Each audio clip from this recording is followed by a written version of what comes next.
तो दोस्तों एक समय था जब भारत को अन्य देशों से हथियार परचेस करना पड़ता था। इवन भारी मात्रा में हथियारों को परचेस करने के बावजूद कोई भी देश भारत को टेक्नोलॉजी देने के लिए तैयार नहीं था। पर यह समय अब अतीत हो चुका है और अब ऐसे भी कंपनी है जो पहले भारत को टेक्नोलॉजी शेयर करने में सहमत नहीं होते थे, वो भारत को एक के बाद एक आधुनिक टेक्नोलॉजी को लेकर ऑफर कर रहा है। दोस्तों ऐसे कंपनियों में अब सबसे प्रमुख है ब्रिटेन के रोल्स रॉयस। रिपोर्ट में बताया जा रहा है कि जहाँ पे रोल्स रॉयस भारत के AMCA जैसे फाइटर एयरक्राफ्टों के इंजनों को लेके भी भारत के साथ काम करना चाहता है, तो वहीं पे इंडियन नेवी के भविष्य के वॉरशिप में पावर प्लांट के रूप में निर्माण किए जाने वाले इलेक्ट्रॉनिक प्रोपल्सन सिस्टमों को भी निर्माण करने के लिए भारत के साथ आगे बढ़ना चाहता है। और दोस्तों आज के इस वीडियो में मैं आप लोगों को बताऊंगा कि AMCA इंजनों के बाद इंडियन नेवी के वॉरशिप के लिए किस तरीके के टेक्नोलॉजी को लेकर रोल्स रॉयस कंपनी की तरफ से भारत को ऑफर किया गया है और ये कैसे भविष्य में इंडियन नेवी के आवश्यकताओं को पूरा कर पाएगा। तो डिटेल में जानने के लिए वीडियो के आखिर तक बने रहिए और चैनल को सब्सक्राइब और वीडियो को लाइक जरूर कीजिए।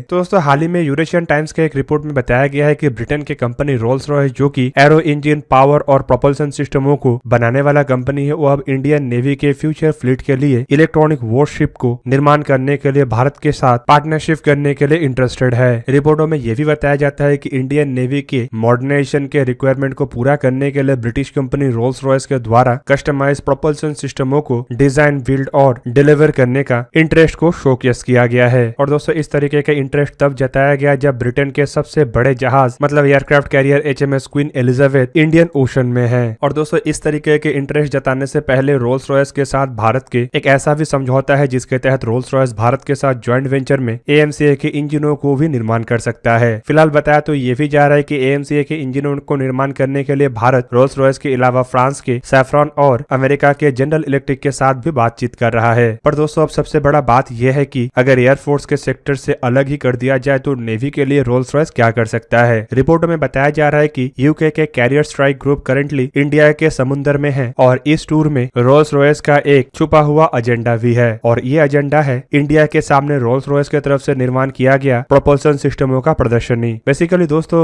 ब्रिटेन के नेवी में इस्तेमाल होने वाले ज्यादातर जहाजों में रोल्स रॉयस की तरफ से निर्माण किया हुआ प्रोपल्सन सिस्टम है, पर इनमें भी सबसे महत्वपूर्ण है ब्रिटेन के एयरक्राफ्ट कैरियर मतलब queen Elizabeth class aircraft carrier में इस्तेमाल होने वाले hybrid electronic propulsion system. Rolls Royce की तरफ से हाल ही में दिया गया एक स्टेटमेंट में यह भी जानकारी दिया गया है कि किस तरीके से कंपनी भारत के नेवी के अंदर अपनी अपॉर्चुनिटी को ढूंढ रहा है और कैसे कंपनी इंडियन नेवी के आवश्यकताओं को पूरा करने के लिए अपने प्रस्तावों को लेकर आगे बढ़ रहा है। रोल्स रॉयस का यह भी क्लेम है कि ये दुनिया का एकमात्र ऐसा कंपनी है जो नेवलाइज्ड मरीन गैस टरबाइन को फ्रंट लाइन IFEP मतलब इंटीग्रेटेड फुल इलेक्ट्रिक प्रोपल्सन सिस्टमों से लैस कर सकता है, जिनमें एयरक्राफ्ट कैरियर और डिस्ट्रॉयर जैसे जहाजों को भी ताकत प्रोवाइड करने का क्षमता हो। एग्जाम्पल के रूप में आप क्वीन एलिजाबेथ एयरक्राफ्ट कैरियर में इस्तेमाल होने वाले प्रोपल्सन सिस्टम मतलब MT-30 को ही देख ले, जो कि एक गैस टरबाइन और low voltage electric distribution system के एक बेहतरीन कॉम्बिनेशन है जो रोल्स रॉयस द्वारा बनाया गया है। दोस्तों कंपनी का कहना है कि MT-30 असल में ट्विन स्पूल वाले high pressure ratio gas generator है जिसमें कि एक फ्री पावर टरबाइन है और कंपनी का सोर्सेस का ये भी क्लेम है कि इसमें अन्य इस तरीके के गैस टरबाइन के तुलना में करीबन 50% कम पार्ट्स का इस्तेमाल किया गया है। और दोस्तों ये इसीलिए किया गया है ताकि इंजनों के मेंटेनेंस कम करना पड़े। रिपोर्टों में बताया जाता है कि ये जो इंजन है ये करीबन 25 मेगावाट तक इलेक्ट्रिसिटी जनरेट कर सकता है और इस वजह से इसे इलेक्ट्रिकल, मैकेनिकल या फिर हाइब्रिड ड्रिवन कॉन्फ़िगरेशन में इस्तेमाल किया जा सकता है। पहली बार ऐसे इंजनों को रोल्स रॉयस कंपनी के द्वारा साल 2008 में दुनिया के सामने लाया गया था, लेकिन अब इन इंजनों को कई सारे महत्वपूर्ण देश के जहाजों में भी इस्तेमाल किया जा रहा है, जिनमें US के loitering combat ship USS freedom तक शामिल है। दोस्तों इवन कई सारे मीडिया हाउसेस का ये भी दावा है कि रोल्स रॉयस की तरफ से जो MT-30 इंजनों का इस्तेमाल किया गया है वो इतना क्षमताशाली है कि वो करीब करीब 5000 फैमिलियों को सक्रिय रूप में इलेक्ट्रिसिटी सप्लाई कर सकेगा।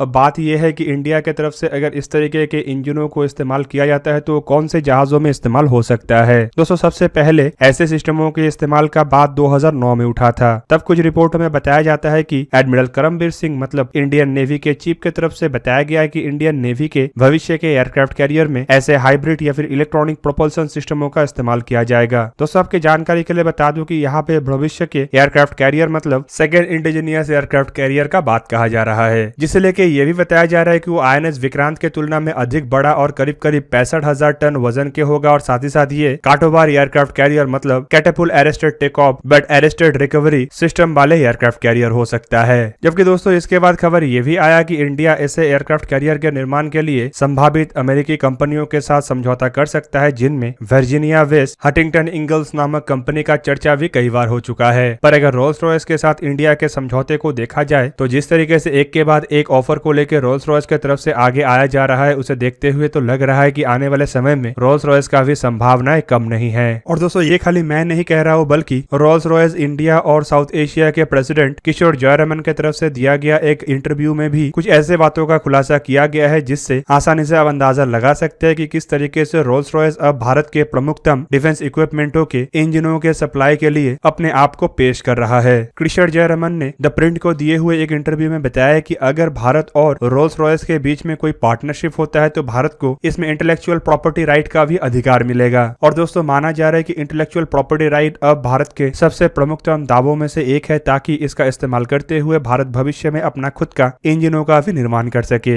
इवन हाल ही में यह भी खबर आया था कि MT-30 इंजनों को भारत में निर्माण करने के लिए भी रोल्स रॉयस कंपनी तैयार है। और दोस्तों माना जा रहा है कि खाली इंडिया के भविष्य के एयरक्राफ्ट कैरियर नहीं, बल्कि भविष्य के फ्लीट के महत्वपूर्ण जहाजों में भी रोल्स रॉयस अपने मरीन सिस्टमों के सप्लाई के लिए इंटरेस्टेड है। दोस्तों रोल्स रॉयस की तरफ से निर्माण किया हुआ जो MT-30 इंजन है, ये खाली बड़े और भारी भरकम जहाजों को ही पावर सप्लाई नहीं कर सकता, बल्कि इसके अलावा छोटे आकार के जहाजों के लिए भी एक सुइटेबल इंजन है। और अगर भारत के आवश्यकताओं को देखा जाए, मतलब इलेक्ट्रॉनिक और हाइब्रिड प्रोपल्सन सिस्टमों की आवश्यकता, उसे भी MT-30 जैसे इंजन पूरा कर सकता है। दोस्तों इवन ये भी कहा जा रहा है कि भारत में ऐसे इंजनों के सप्लाई के लिए रोल्स रॉयस कंपनी इंडिया के उच्च अधिकारियों के साथ जहां पे बातचीत कर रहा है, तो वहीं पे ब्रिटेन के डिफेंस मिनिस्ट्री के भी उच्च अधिकारी जल्द ही भारत में ऐसे मुद्दों के ऊपर चर्चा करने के लिए आ रहे हैं। और दोस्तों इनमें ब्रिटेन और भारत के डिफेंस कोऑपरेशन के साथ साथ रोल्स रॉयस के भारत के कंपनियों के साथ भागीदारी निभाने का बात को भी उठाया जाएगा, जिनमें गैस टरबाइन ए इंजन तो शामिल है ही, साथ में एयरफोर्स के एयरक्राफ्टों के इंजन भी शामिल होगा। जबकि दूसरी तरफ सुनने को यह भी आ रहा है कि इंडो पैसिफिक में ब्रिटेन की तरफ से अपने भूमिका को और मजबूत करने का तैयारी किया जा रहा है, जिनमें बताया जा रहा है कि ब्रिटेन अब अपने एयरक्राफ्ट कैरियरों के डिप्लॉयमेंट के बाद कुछ अन्य जहाजों को भी डिप्लॉय करने के में इंटरेस्टेड है, जिनमें 2 ऑफशोर पेट्रोल वेसल जो कि साल 2022 के बाद इस रीजन में तैनात हो सकता है, जबकि इसके अलावा एक एम्फीबियस वेसल के साथ लॉयटरिंग डिफेंस ग्रुप को भी साल 2023 से ब्रिटेन इस क्षेत्र में तैनात कर सकता है। दोस्तों कुल मिला के देखा जा रहा है कि ऐसे जो महत्वपूर्ण बड़े कंपनी है जो कुछ साल पहले तक भी भारत के साथ ऐसे समझौते के तहत आगे बढ़ना नहीं चाहता है, वो अचानक से ही अपने पूरा का पूरा रवैये को बदलते हुए भारत के साथ खाली कोलैबोरेशन नहीं बल्कि इंटेलेक्चुअल प्रॉपर्टी राइट को भी शेयर करने के लिए तैयार है। और इसके पीछे कुछ और नहीं बल्कि भारत के मेक इन इंडिया और आत्मनिर्भर भारत जैसे संकल्प है। दोस्तों आपकी जानकारी के लिए बता दूं कि भारत की तरफ से अब विदेशी हथियारों को ना खरीद के उसे भारत में निर्माण करने का संकल्प को रखा गया, और ऐसे में जो कंपनी भारत के साथ अधिक से अधिक ऑफर के साथ आगे बढ़ेगा, उसी कंपनी को ही भारत में डिफेंस सेक्टर में इन्वेस्ट करने का और भविष्य में अपने संभावनाओं को इंडियन मार्केट में जीवित रखने का मौका मिलेगा। कुल मिला के भारत अब किसी भी देश के हथियारों को डायरेक्टली परचेज नहीं करना चाहता है, और भविष्य में भारत ऐसे हथियारों को भारत में ही निर्माण करने में सक्षम होगा। ऐसे में दुनिया के बड़े बड़े कंपनी ये देख रहा है कि अगर भारत के साथ अभी से ही डीपली एंगेज नहीं हुआ जाता है तो भविष्य में उनके जो बचे कुछ संभावनाएं हैं वो भी पूरा का पूरा समाप्त हो जाएगा। और अगर कोई अन्य देश भारत के साथ ऐसे समझौतों को करने में सक्षम होता है तो उस देश के लिए आने वाले कई सालों का रास्ता खुल जाएगा, जहां पे वो देश भारत के डिफेंस इक्विपमेंट मैन्युफैक्चरिंग के सेक्टर में एक रॉ मटेरियल सप्लायर के रूप में एटलीस्ट कार्यरत रह पाएगा। मतलब बड़े बड़े कंपनियों का जो रवैया बदल रहा है उसके पीछे सबसे बड़ा कारण है भारत के जो बड़े मार्केट है उसका कैपेसिटी और भविष्य में उनके हाथ से ऐसे मार्केट खो जाने का डर। तो दोस्तों ये था आज का वीडियो। अगर आपको वीडियो अच्छा लगा तो लाइक कीजिए और मेरे चैनल को सब्सक्राइब कीजिए और साथ में बना हुआ बेल आइकन को भी प्रेस कर दीजिए ताकि आप मेरा वीडियो देख पाए सबसे पहले। जय हिंद।